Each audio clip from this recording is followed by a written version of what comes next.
আজকে আমরা চিড়িয়াখানায় এসেছি ছেলের স্কুলের ট্যুর থেকে। ছেলের স্কুলের বন্ধুরা সবাই চলে এসেছে, ম্যাম সবাই ম্যামেরা। এখন টিকিট কাউন্টারে যাব।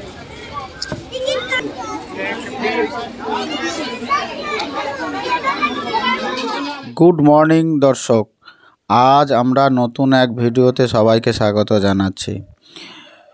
ছোট বড় সবার কাছে সবচেয়ে প্রিয় একটা দর্শনীয় স্থান হলো আমাদের এই কলকাতার জনপ্রিয় স্থান চিড়িয়াখানা, যেখানে আমরা যতই বড় হই আর যতই ছোট হই, সবার মন কিন্তু একবার হলেও চিড়িয়াখানায় টানে।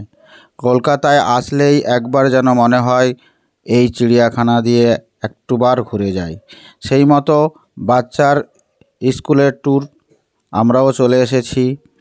তার সঙ্গে ওনাদের সঙ্গে আছে শিক্ষকরা।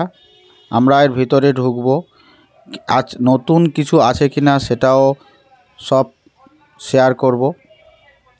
চলো, আমরা তার জন্য প্রস্তুতি নিয়েও নিয়েছি। আর সকাল টাইমটা এই মুহূর্তে একটু ভিড় কম। ভিতরে ঢুকেই প্রথমে যেটা আমাদের করতে হয়েছে বা করতে হবে সবারকে, যে গ্রাফটা দেয়া আছে, মানে অর্থাৎ ম্যাপ সিস্টেমটা করে রেখেছে খুব সুন্দরভাবে, এটাতে ভালো করে বুঝে নিতে হবে আমরা কোন দিক থেকে ঘুরব। না হলে কিন্তু খুব সহজে খুব কম টাইমের মধ্যে ঘুরে শেষ করা যাবে না। আলিপুর চিড়িয়াখানাটা অনেক দিনের পুরনো, আমাদের এই কলকাতাতেই রয়েছে। সুতরাং যেখানে যে যতভাবেই আমাদের এই ভিডিওটা দেখছো, সবাইকে বলবো একবার হলেও এখানে চলে আসুন। আর এই ম্যাপ দেখেই সিদ্ধান্ত করতে হবে আমরা বাম দিক থেকে যাব না ডান দিক থেকে যাব। যদি ঠিকঠাকভাবে ক্যালকুলেশন না করা হয়, তাহলে কিন্তু আমরা যে সঠিক সময়ে আমরা শেষ করার কোনো রকমভাবে সুযোগ পাবো না। এই সকলে মিলেই আমরা প্রথমেই ডান দিকটায় ধরেছি আজকে। এবারে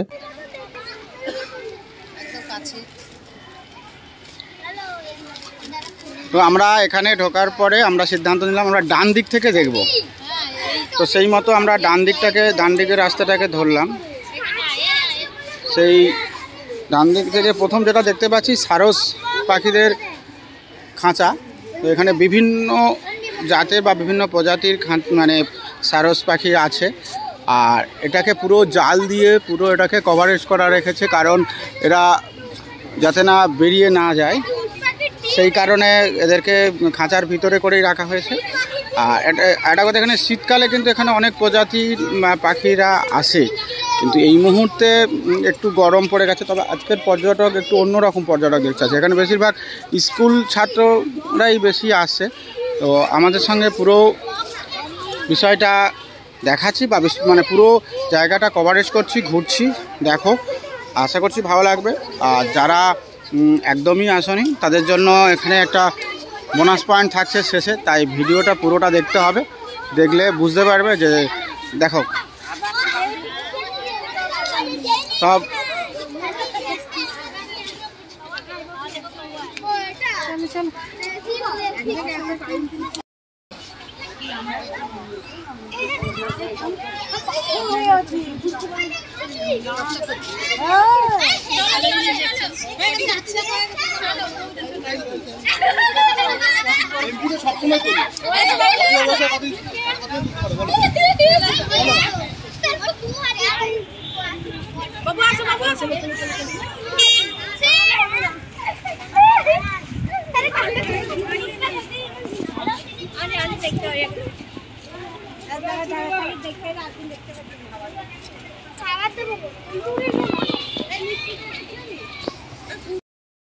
সব হু করে চলে যাচ্ছে, আমি একাই পিছিয়ে পড়েছি।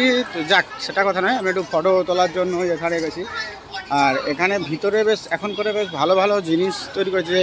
কিছু গাছ, সুন্দর সুন্দর গাছ আছে, বা কিছু ঘর সাজানোর জিনিস সেগুলো আছে। এরা বেশ বিক্রি করছে এইগুলো। এটা আগে ছিল না, এখন ইদানিং এগুলো সব একটা ইনকামের একটা রাস্তা হোক, যাই বার হোক, যাচ্ছে না ওই সব পথে। তো এগুলো বেশ এখন আছে। এবারে আমরা একেবারে সরাসরি বেশ কিছু একটা ভালো একটা জায়গায় চলে এসেছি। দেখাই কি এসে।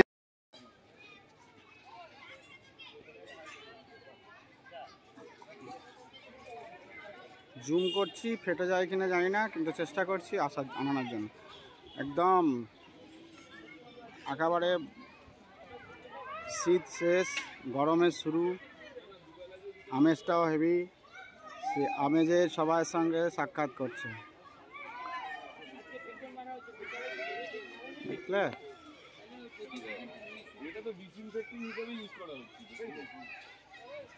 মানে ভিতরে এতটাই ছোট, মানে জালগুলোকে এতটাই ছোট ছোট করে করা আছে ফাঁসগুলো, যা কিনা সহজে, খুব সহজে যে ক্যামেরায় ধরা যাবে এমন নয়।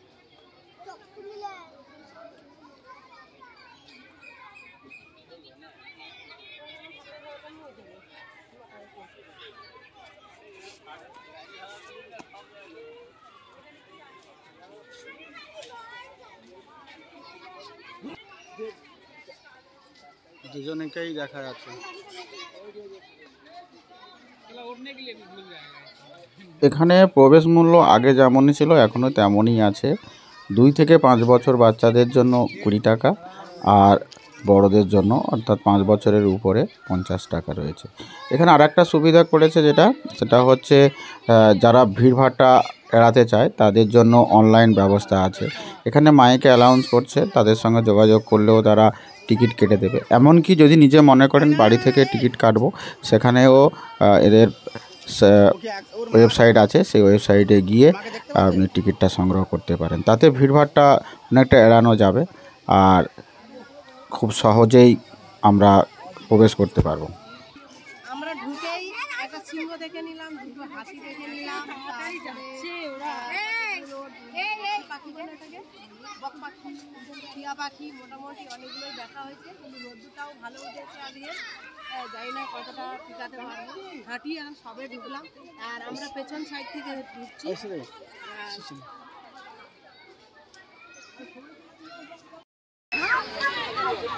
সেলফি তোলার জন্য সেও প্রস্তুত হয়ে গেছে। এখন সবাই পোজ দিতে শিখে গেছে, এরা বা কমতে যায় কেন?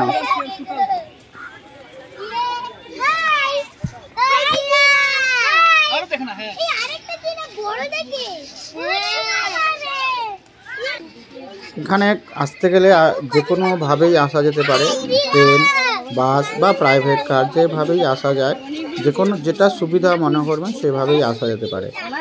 ট্রেন করে এলে যেটা করতে হবে, শিয়ালদায় যে দিক থেকে শাখাতে আসতে পারো বা হাওড়া থেকে আসতে পারো, এখান থেকেই গাড়িতে করে সরাসরি চিড়িয়াখানা, আলিপুর চিড়িয়াখানা বললেই নিয়ে চলে আসবে।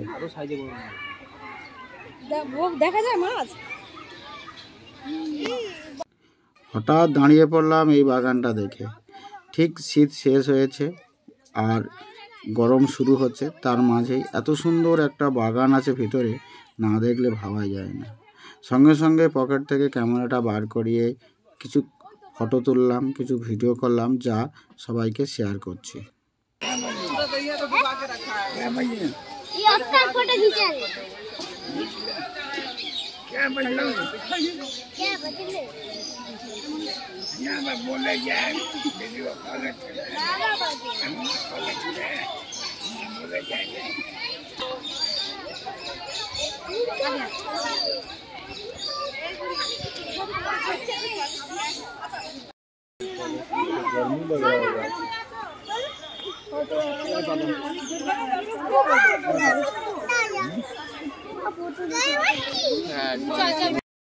বসন্ত শুরু, গাছের নতুন পাতা, নতুন ফুল জন্মেছে, অপূর্ব এক দৃশ্য। এটা আলিপুরের একটা ঐতিহ্য বলতে পারো। ভিতরে প্রচুর নানা রকমের গাছ রয়েছে, ফুল গাছ, এছাড়া পাতাবাহারি গাছ, সমস্ত কিছু চোখ ধাঁধিয়ে যাওয়ার মতো। এছাড়া রয়েছে বিভিন্ন প্রজাতির পশু পাখি। সমস্ত কিছু দেখতে গেলে হাতে সময় নিয়ে অবশ্যই আসতে হবে। একাধিক কাজ নিয়ে কিন্তু এই চিড়িয়াখানাটাকে ঘুরে শেষ করা যাবে না। শুধু চিড়িয়াখানা দেখব সেই মনোভাব নিয়ে এলেই কিন্তু তবে সম্পূর্ণরূপে দেখা যাবে। এই সমস্ত পশু পাখিদের সঙ্গে দেখতে দেখতে যখন ক্লান্ত অনুভব করবে, ভিতরেই আছে খাওয়ানোর ব্যবস্থা, অর্থাৎ মন ভরবে, পেটও ভরবে, তেমনই কিছু এনাদের দোকানপাট আছে। ইচ্ছা করলে এখান থেকে মনের মতো কিছু খাবার কিনে খেতে পারবেন।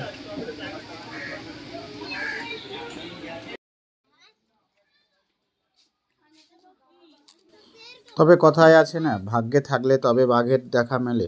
এটা ঠিক, সবসময় যে সাপোর্ট করবে এমন কিন্তু নয়, অনেক নিরাশা হতে হবে, কারণ এনাদের মর্জির উপরেই আমাদের চলতে হবে। যদি মনে করে ওনারা তারা বেরিয়ে সাক্ষাৎ দেবে, তা না হলে কিন্তু নয়। যে কাঁচের ঘরটাতে রয়েছে তাতে নতুন দুটো প্রজাতির বাঘ এসছে, সেই বাঘ দুটোই এখন তারা সচরাচরই চলছে। যেহেতু বনের মধ্যে ছিল, তারা এই খাঁচায় বন্দি হয়েছে, তারা এখনও পর্যন্ত বুঝে উঠতে পারছে না যে তারা কোথায় এসে পৌঁছেছে। তো এতটাই দূরে রয়েছে, সেখান থেকে আমরা যতটা পেরেছি আমি দেখানোর চেষ্টা করেছি। পরের যখন আমরা বাঘের খাঁচাতে এলাম, সেখানে কিন্তু একটাও বাঘ দেখতে পেলাম না। বাচ্চারা খুব চেঁচামেচি করছিল, তাতেও কিন্তু সাক্ষাৎ দিল না।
তবে বেশ কিছু মেনটেনেন্সের জন্য বন্ধ রেখেছে। আর এখানে এখন যেটা সুবিধা করেছে তা হলো বয়স্ক তথা সবার জন্য। যদি হাঁটতে কষ্ট হয় তার জন্য সরকারিভাবে গাড়ি রয়েছে, সাফারি সিস্টেমে কেউ সেই গাড়ি ভাড়া করে অবশ্যই যেতে পারে। পার হেড 100 টাকা করে নেয়। এই গাড়িতে করে পুরো চিড়িয়াখানাটা ঘুরে দেখতে পারে। তো আমার এই ভিডিওটা এতক্ষণ ধরে সবার সামনে তুলে ধরলাম, কেমন হয়েছে অবশ্যই জানাবেন। যখন ক্লান্ত হয়ে পড়েছে, তারপরে আমাদের খিদে পেট যখন চুচু করছে, আমরা সবাই একটা জায়গায় বসে পড়েছি খাওয়ার জন্য। আর এই খেতে খেতেই আমাদের ভিডিওটাকে এখানে শেষ করছি। আবারও নতুন এক পর্বে বা নতুন এক ভিডিওয় সবার সঙ্গে সাক্ষাৎ হবে। ততক্ষণে ভালো থাকবেন, সুস্থ থাকবেন। আর আমার এই ভিডিওটা কেমন লেগেছে অবশ্যই জানাবেন। সব কিছু হয়তো দেখাতে পারলাম না, কিছু কিছু জায়গা এরা মেনটেনেন্সের জন্য একেবারেই বন্ধ রেখেছে। আর সেই কারণে সেই সমস্ত পশু পাখিদের কাছে আমরা গিয়ে পৌঁছাতে পারিনি। যতটা পেরেছি ততটাই দেখিয়েছি। আর যেটা বাকি আছে আবারও একদিন অন্য কোনো ভিডিওর মাধ্যমে সব কিছু তুলে ধরব। সবাই আলিপুর চিড়িয়াখানার নাম শুনেছো, অনেকে এসেছো, অনেকে আসনি। অবশ্যই একবার হলেও আমাদের এই পশ্চিমবঙ্গের সবচেয়ে উল্লেখযোগ্য একটা পুরনো পর্যটন কেন্দ্র আলিপুর চিড়িয়াখানা একবার হলেও সবাই ঘুরে দেখে যেতে পারবেন। আবার চলে আসবে বাচ্চাকে নিয়ে, নিজেকে নিয়ে, কিছুটা সময় কিছুটা ক্লান্তি দূর করতে। সারা সময় সারা সপ্তাহে আমরা ব্যস্ত থাকি, সেই ব্যস্ত ভুলতে এখানে অবশ্যই চলে আসবে। টাটা।